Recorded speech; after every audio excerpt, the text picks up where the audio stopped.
Amigas, amigos, bienvenidos a Galería VIP. Está con nosotros el artista cubano Iván Abreu. Muchas gracias por estar aquí con nosotros. Gracias por invitarme.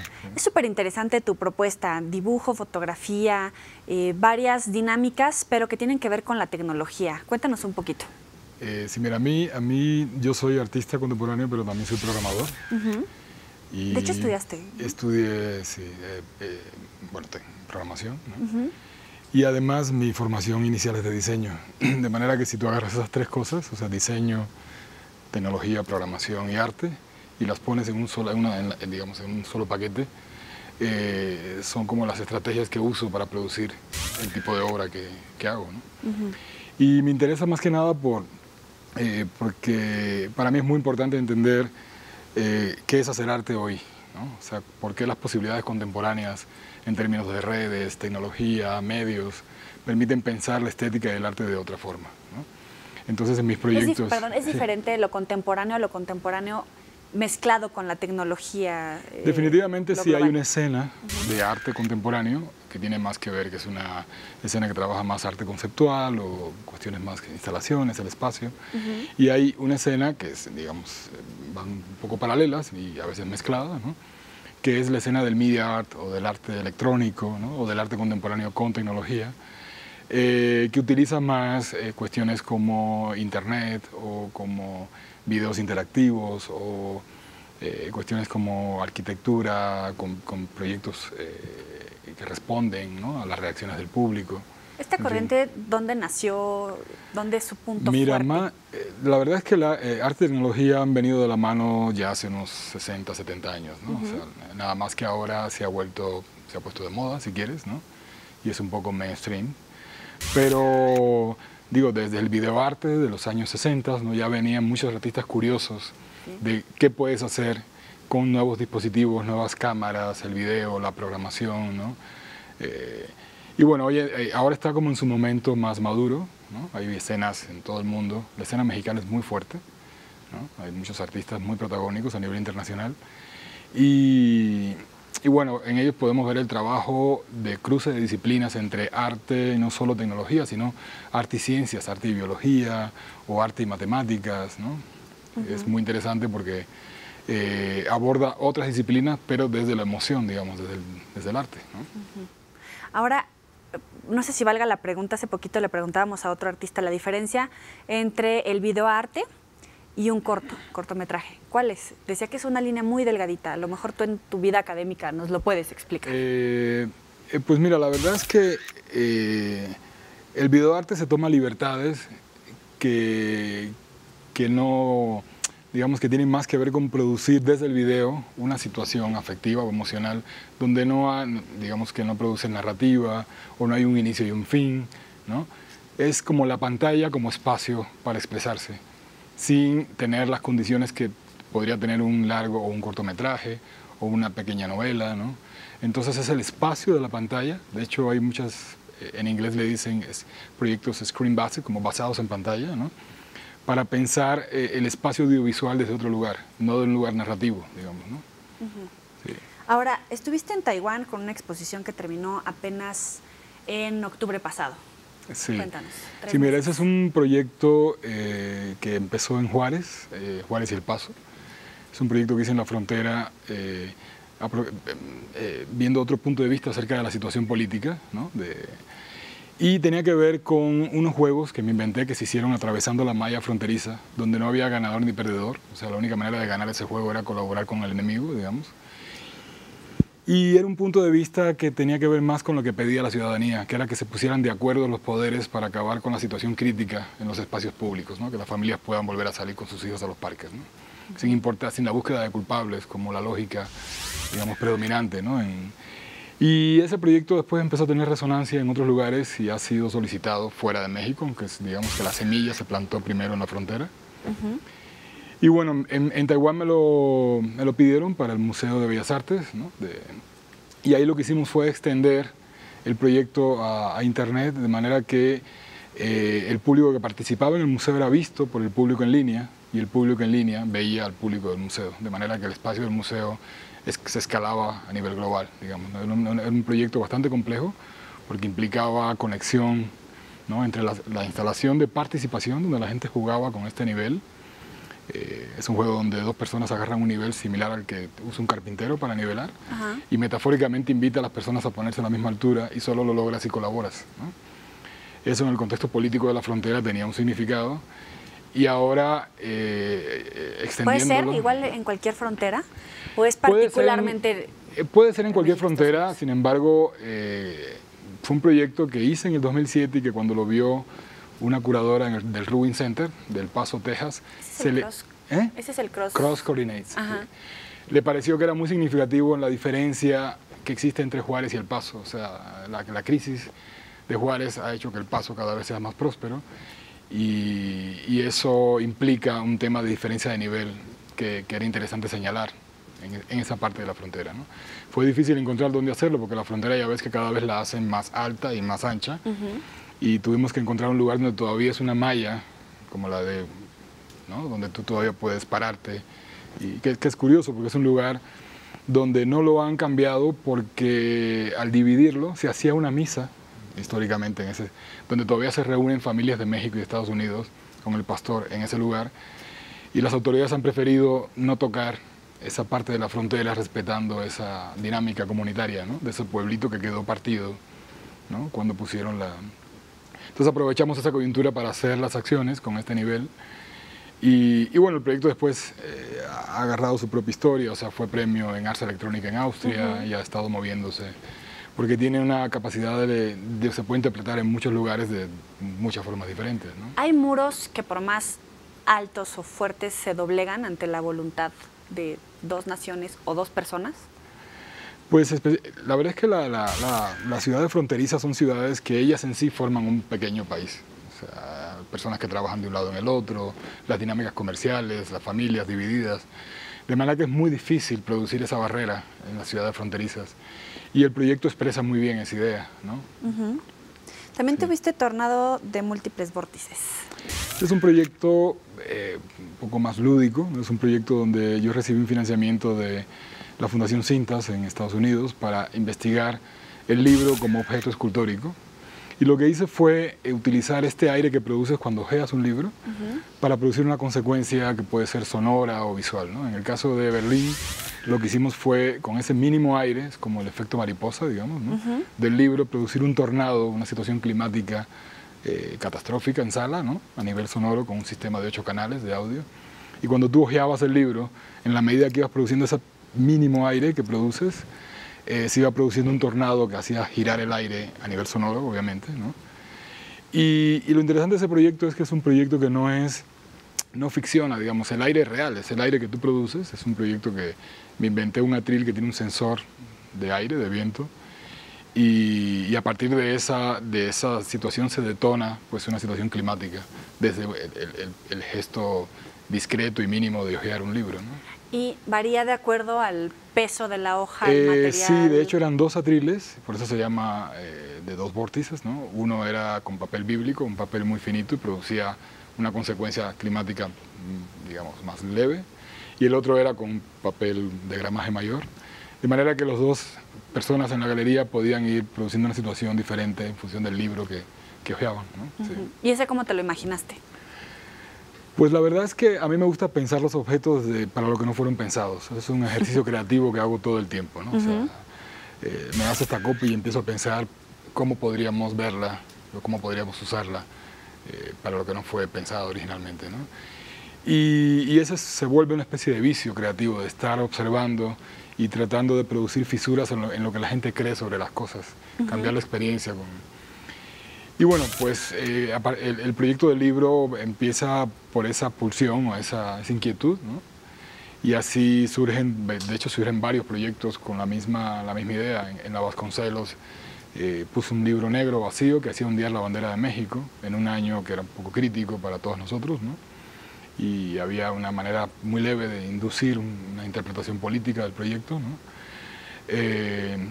Luego he hecho otros en la Feria del Libro también, ¿no? que se sumó la Feria del Libro a comisionar o apoyar la investigación de esa misma línea de obras, ¿no? Tenía más que ver con dialogar con la arquitectura, lo pusimos en el Teatro de las Artes, y la posición en la que pusimos la obra, tú te convertías en director de orquesta.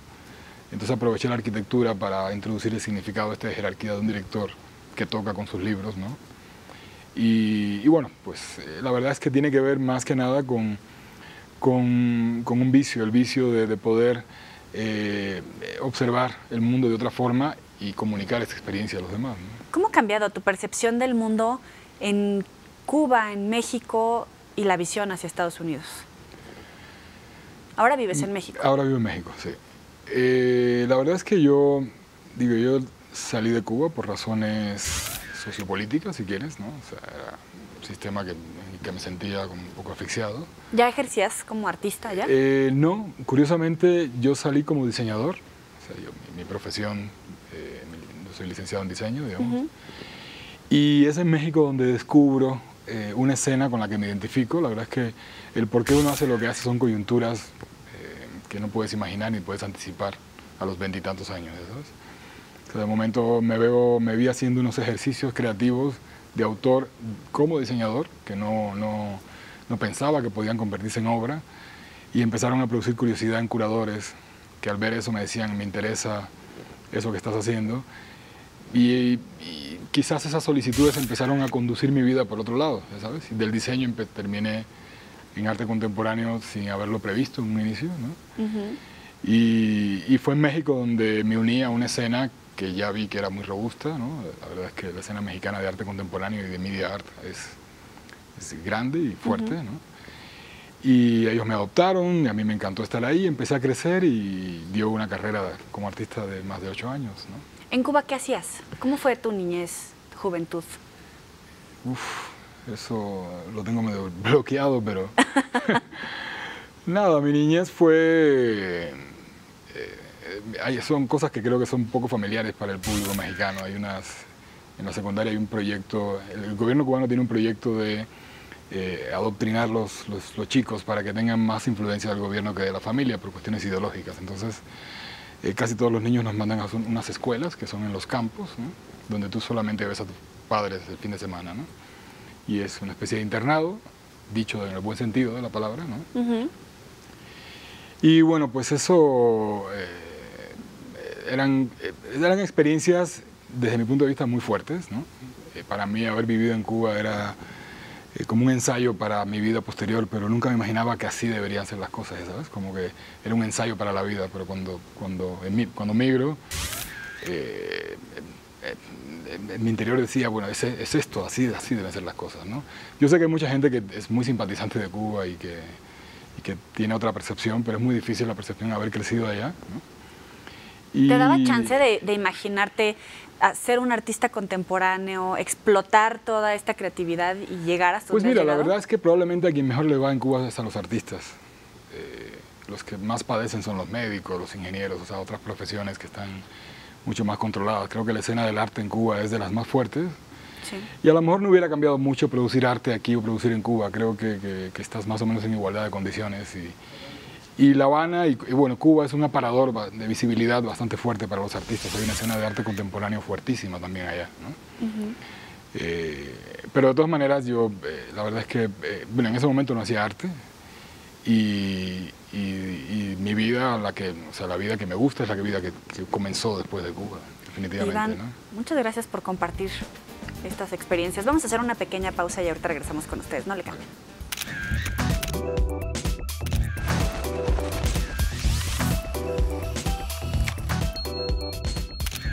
Aquí en México sucede el fenómeno de los niños, Sí, ¿no? la gente ni estudian ni trabajan. Okay. Exacto.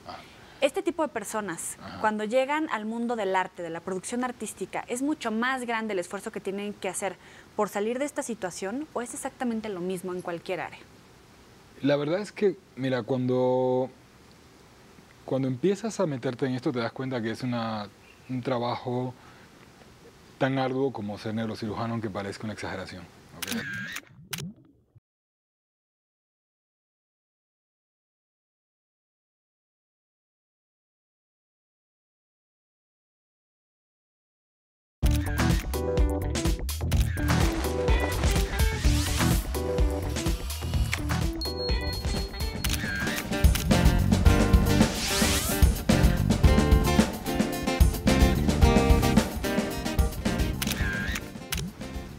Gracias por seguir con nosotros en Galería VIP. Iván Abreu ha expuesto en Italia, Singapur, España, Buenos Aires, Inglaterra, Japón, Cuba, Suecia. ¿Se me va alguno? Estados Unidos, sí. México, obviamente. Sí, sí. Hiciste Pleamar, ese está interesante. Sí, ese es un proyecto que dialoga con arquitectura y con la condición de isla de Singapur.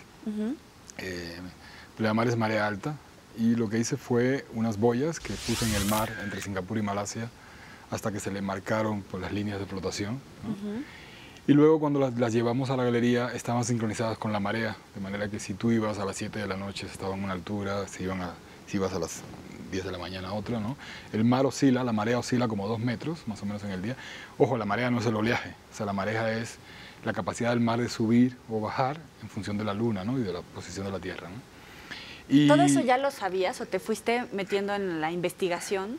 En general investigo, o sea, ahí siempre cuando me comisionan un proyecto, hay una diferencia entre el proyecto comisionado que te dicen, te pido un proyecto para tal espacio, a proyectos que ya tú tienes desarrollados en el estudio que te los piden, ¿no? Lo primero que hago es investigar qué ideas podrían hacerse en ese lugar que no podrían hacerse en otro. O sea, trato de encontrar cuál es la oportunidad única que tiene un espacio para hacer algo, ¿no?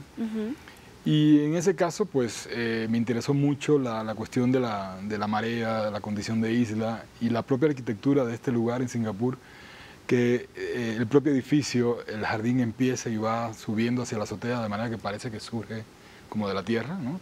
De manera que ya el edificio en sí tenía un diálogo con el tema de nivel, ¿no? Y bueno, es un proyecto lindísimo porque, bueno, no sé si porque lo hice yo.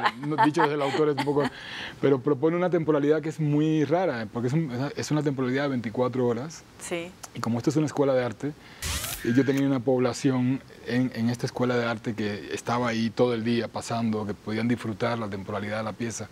Porque ¿qué pasa si tú llegas a este lugar y la ves 10 minutos, como se movía tan lento, ¿no?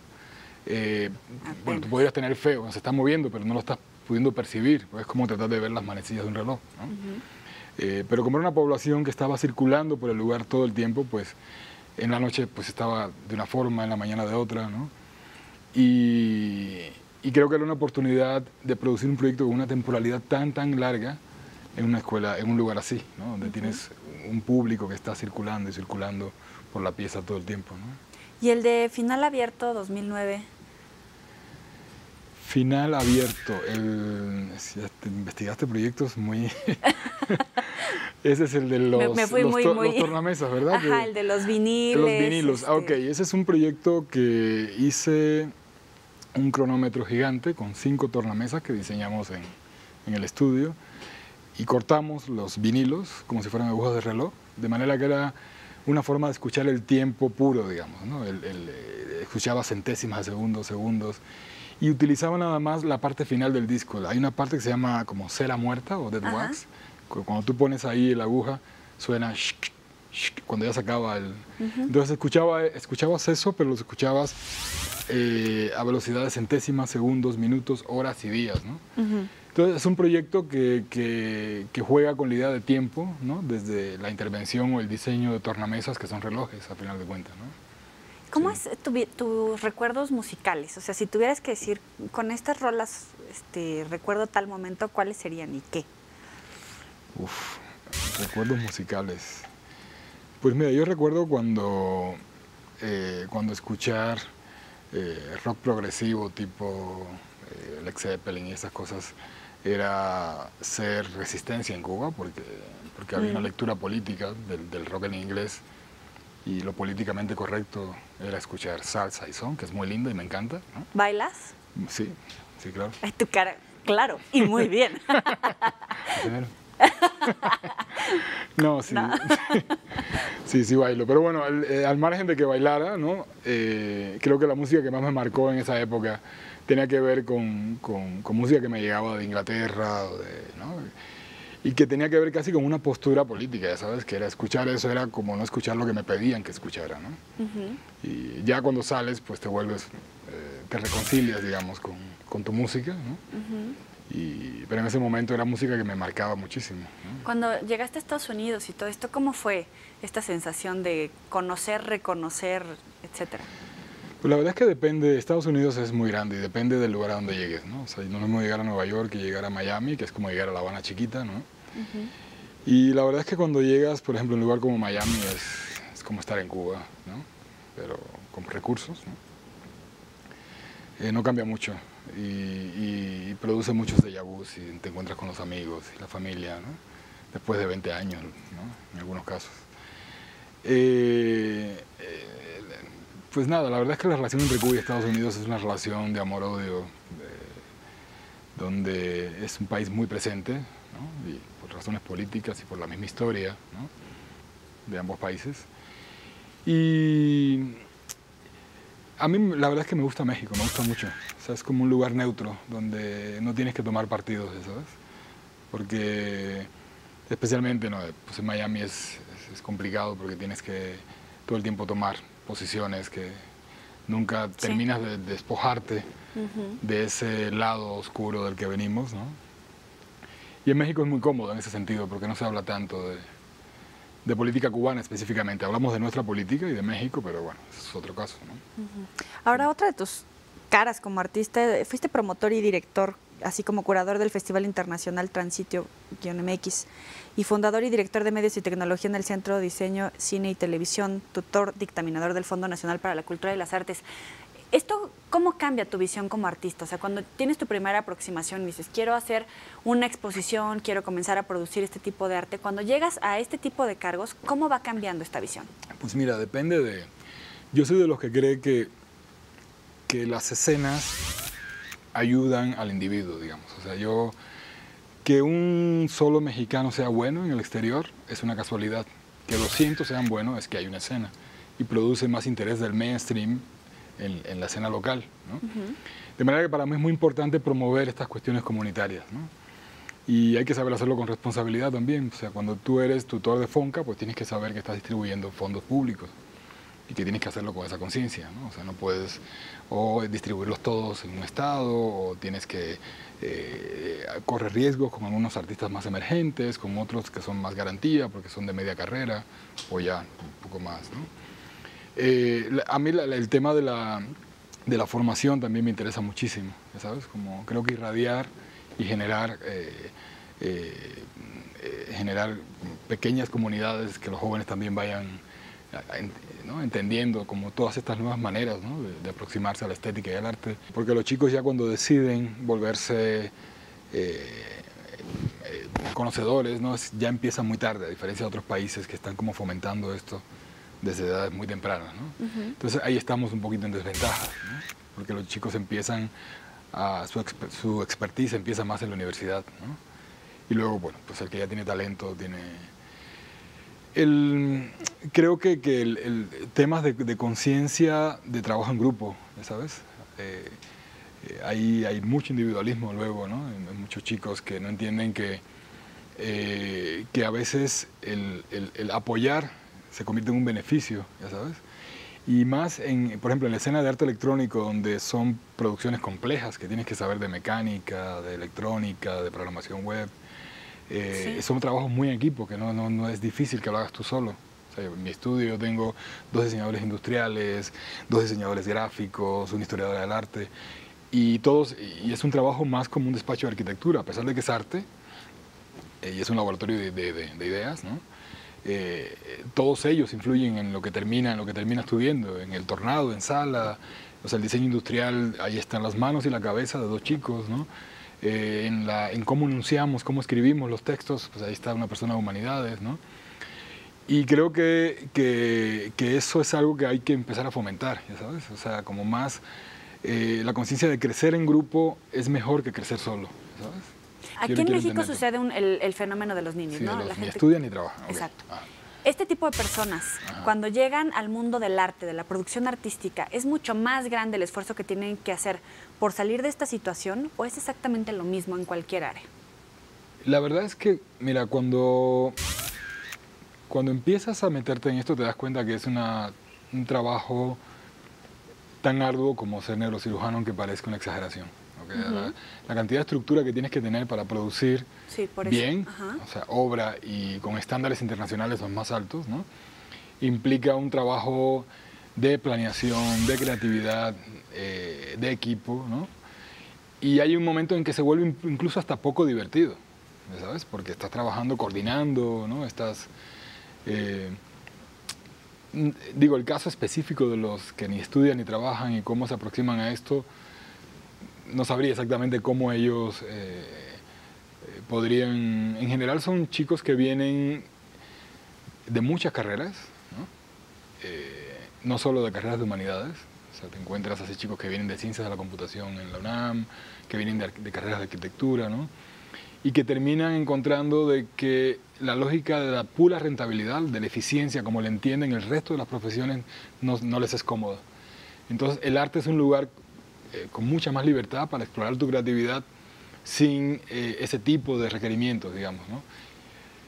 Y no creo, no sé si vengan chicos con ese perfil, ¿eh? La verdad es que no lo tengo tan claro, no los tengo tan ubicados tampoco, ¿no?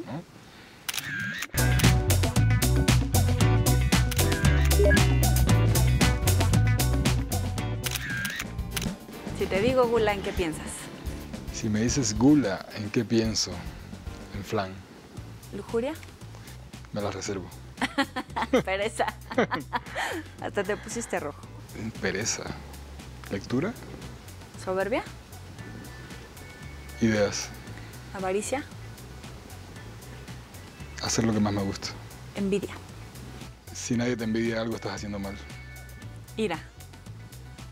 Es necesario a veces. Iván, muchas gracias por estar aquí con nosotros. Gracias a ti. Y gracias a ustedes por acompañarnos. Nos vemos la próxima. Pásenla muy bien.